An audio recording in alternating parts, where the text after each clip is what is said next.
What's going on, guys? It's your boy GS, and of course we have yet another Madden 13 online ranked match, and today we are finally bringing you guys some Browns gameplay. I know you guys have been asking for some Browns for some while, and as you can tell by just the pure biblicalness of my voice, I think your boy GS is back, finally over the flu. We are healthy again, no more coughing, no more able to breathe through the nose. And let me tell you, I used to take that for granted. I used to breathe through my mouth all the time.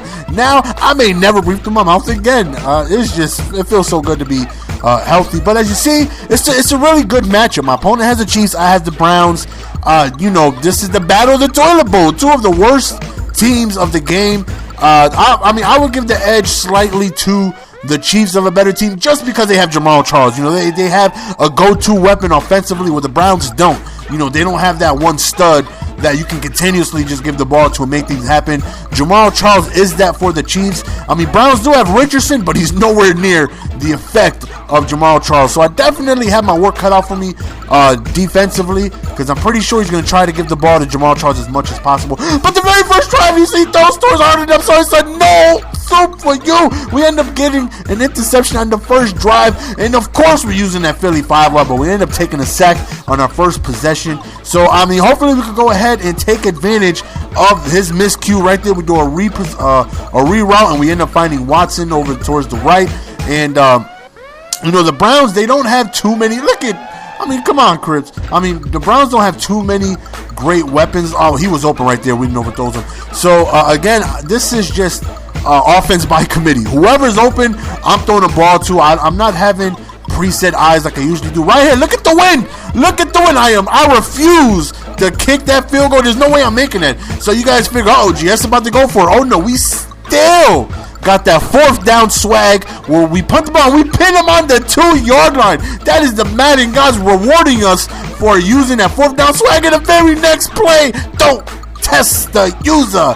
He's so disrespectful. Somebody please give this man a link to my channel and let him know. Do not throw the ball my way. The results are going to end up something like that. And we got a pick six. So we are able to score off of that transition, and we are feeling great about it. Whenever you can score defensively, that is always a huge plus. And again, he's going back on the ground to Jamal Charles. Why wouldn't you? The guy is a stud. So, I don't have the speed to keep up with him. I cannot allow him to get to the second level. You guys know the second level is the linebacking area of the field. So once he reaches that level and then he goes to the third level, it's really tough to stop him, especially if you don't have the speed to chase him down, which we definitely don't have. So we got to try and keep him in front of us as best as possible. We cannot let Jamal Charles run loose. That is the go-to plan. If we're able to stop him, we should be okay on defense, because outside of Dwayne Bowe, they don't have too many things going for them offensively. So, but first things first, we got to stop Jamal Charles. That's first things first. He runs for it on 3rd and 5, and we end up stopping him. So on 4th and 2, that man, of course, does the weenie move. This man don't know what 4th down swag is, but he gets the first down. So good play call by him. He was able to get the first down to continue his drive. So, I guess it's not a weenie move if he converted, right? I guess it's just bad defense by me. And right there, oh my goodness, he shook the hell out of me. He made me look real bad. Look, what am I doing right there? What am I doing? I said my users are good in the air. I didn't say nothing about good tackling users. Man, he just made me look bad. But it's a 7-7 ball game. Of course, he scores with Jamal Charles. So now I'm like, damn, I can't let him get too comfortable running the ball, because that's just going to be a problem. If Jamal Charles is running loose, that's just going to make it for a very long game for me defensively. So we got to put an end to that as soon as possible. Right there, we end up going to the screen with Richardson, but we don't get anything. So 2nd and 8. As you see, Whedon, again, isn't the greatest quarterback in the world, so I got to try my best to keep it very short, and that way I can, try and use his strength, which is short passing. And right there we find Richardson wide open over the middle, but luckily Whedon right there throws a dot. Again, when you have a quarterback such as Whedon, the further you throw the ball, the least accurate he's going to become.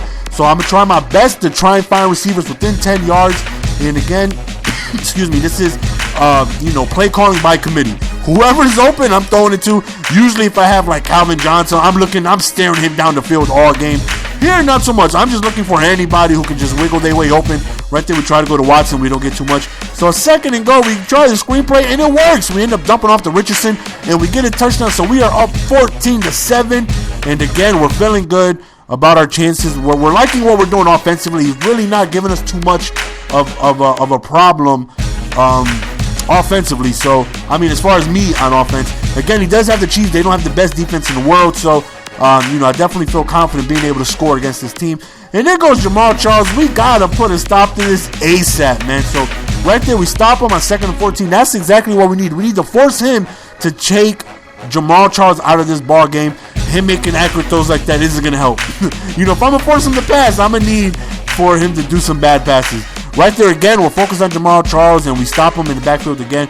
Right there, he passes is incomplete. So this is the type of situation we want him in. We want him in these situations where Jamal Charles is not a factor. He overthrows his receiver right there. So 4th and 12, and of course this man is going to go for it. The winning move, but we send the blitz and we get pressure. So he gets sacked even before the play action is even done. So we received the ball in great field position. Second half is approaching. So we have a good opportunity to go up 2 possessions right here. But Whedon fumbles the ball and he recovers.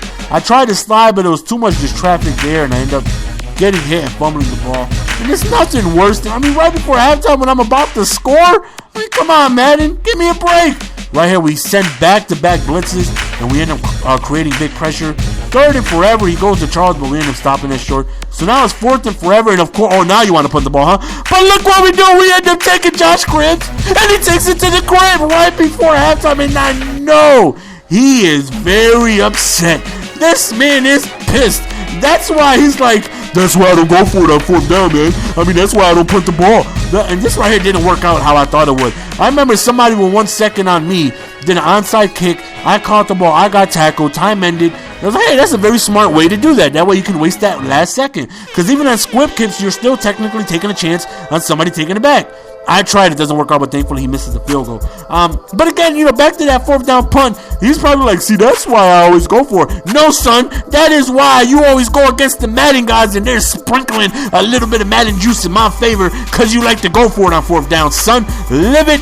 Hold on. I messed up the catch for it. It's 4th down swag. You got to learn it, live it, love it. You got to learn it, live it, love it. The Madden gods will take care of you if you take care of them. And I'm telling you, your boy GS isn't going to let you down. Even if it's on 4th and inches, punt the ball. I'm telling you, learn it, live it, love it. The Madden gods are going to take care of you. So we're in great position right here to go ahead and go up another score. Right here, we go back to the screenplay again. It worked last time we were at the goal line, and it works this time. We got another score. We're pretty much dominating this game right now, 28-7. Outside of his second possession, he has been able to get loose a couple of times with Jamal Charles, but at this point, we really was expecting him to, try and air the ball out. Excuse me. So he catches us off guard with the run right here. Great call by him. At this point, I figure he's going to try and get desperate and pass the ball, but he doesn't. He hits me with the draw play, and he ends up scoring. So really good play calling by him. I really thought, he's going to be one of those people, which most people do in this situation. They're down a lot, so they just start airing the ball out, even though they have a fantastic running back. But unfortunately, he didn't do that. So good play calling by him. So he's technically still in this ball game, but as you guys know, how GS like to do with multiple possession lead is milk the clock. So look at that play. Oh, he wasted a timeout right there too. That was beautiful. So you see, I'm trying to kill as much clock as possible. I want to make sure that play clock is as low as possible when I call a play, because time is the enemy. Time is against him. Time is in my favor. Right here, I don't know what the hell he was calling, but we got a wide open Massaquoi, and we're running loose, and we end up going all the way towards the edge of the end zone, and we score again. This man is having difficulty stopping us. We are up 35-14. Again, this Philly 5 wide works good with anybody. Accuracy range, because Whedon doesn't have the best accuracy. I have to keep it short, but I'm able to do that running the Philly 5 wide. So I'm taking it advantage of the defenses he's playing. He's giving me the underneath short stuff, and I'm taking it. It just so happens that is the type of accuracy Whedon has anyways. So, it works out for the best. And as you can see, we're doing really good offensively. Defensively, we've only held them to 14, so we're doing pretty good defensively as well. And right here is, fourth quarter, he's got to get desperate. And right there, he tries to throw to me, and again, he's testing the user, and we end up getting an interception. Even the dogs in the background know, do not test GS users. It's not going to look good for you. So we end up getting a huge interception, and right now, we're just calling random plays. We're going to go ahead and just try and run this clock out. We're calling the Wildcat just to go ahead and milk the clock. Again, time is against him, and he's down one timeout because he challenged that play before. So, things are definitely looking good for us. We should easily come away with this victory at this point. Again, we got nothing to do but kill some clock. Right here, we need another first down to go ahead and try and make something happen. That's exactly what we do. We get another first down to extend the drive, and at this point, he's going to try and start calling his timeouts and make something happen. But at this point, it's already too late. 2-minute warning has approached. There's little to no time for him to try and come back. At this point, he's going to start calling his timeout soon. But there's really nothing he can do. All we got to do is just kill the clock. And that's exactly what we're doing, So we were very fluent offensively. On defense, we came through when we needed to. He made some mistakes, just enough for us to go ahead and take advantage of it. And we didn't had a very solid ball game, whenever I needed him to come through, he did. Right here, we were going to kick the game-winning, not game-winning, but he ends up just quitting out before I could even kick the field goal. So that's the end of the game, guys. But wait. Oh, no. There's more. So we look in and we get plus 12. The playmaker 12 loses 13, right? And we're like, damn, that's a good win. And we got 12 from him, so that means his rank was decent. It's not the best, but for us to get plus 12 means he was around our skill level or a little higher. So, but then we come back and we lost. Before we start the game, we were 24-5. After this game, we lost. So we go to our win streak, and our streak is -1. And I'm like, you gotta be kidding me. This guy IP'd me? That's a dirtbag move. So I go to his record, and I'm like, hold up. I know he didn't just do a dirtbag move on me. I know this means to not just rob me an hour of my life, and he took that victory away from me, and he sure did. This man win streak is now +4. It's like, why are you going to play this entire game knowing no matter what the results are, you're going to go ahead and cheese your way into a victory? Why even play the whole game? Why didn't you IPeople me when I was up 21-7? You knew you wasn't going to beat me. You knew you was outmatched. You knew you had no chance. You wanted to be cute and get the Chiefs. I got the Browns, and I waxed you. I can't get a victory for that? You wasted an hour. He IP'd me in the fourth quarter with seconds to spare. This man wasted an hour of my time. And I tell him, nice win, weenie. Nice little smiley face. Whatever. You got the win. We know what really happened. You couldn't stop me, and I destroyed you. So, and then he has the nerve to send me a message, good game, rematch at any time. And I'm like, really? The playmaker 12. If you guys would like to send him some messages, feel free. This gamer tag is right there. So I'll go ahead, and of course, I label him as a cheater because he cheated me out of this victory. He tampered with the game.